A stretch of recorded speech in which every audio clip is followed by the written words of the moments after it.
In today's video, I'm going to teach you how to create a custom report in QuickBooks Online. If you want to tailor your reporting so it shows exactly the information you need, creating a custom report is a great option.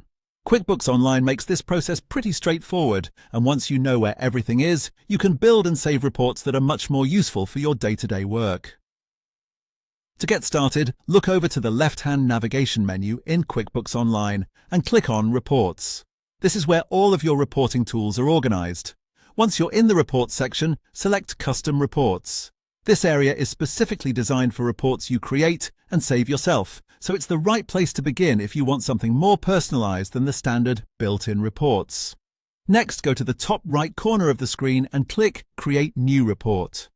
This will open the setup process for a brand new custom report. From here, you'll be asked to choose the report type.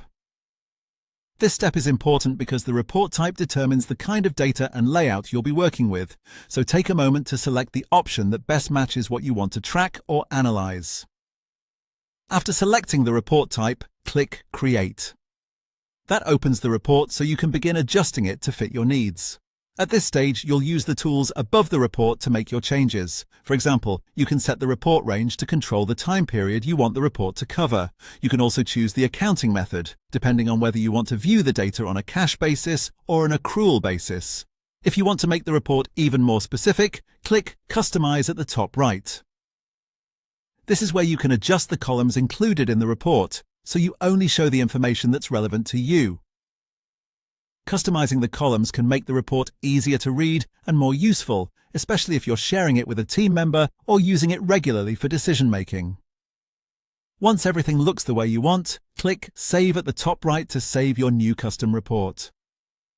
This way you won't have to rebuild it from scratch the next time you need it. Saving your custom report is especially helpful if you plan to revisit the same data often or want a consistent format every time. And that's it. That's how to create a custom report in QuickBooks Online.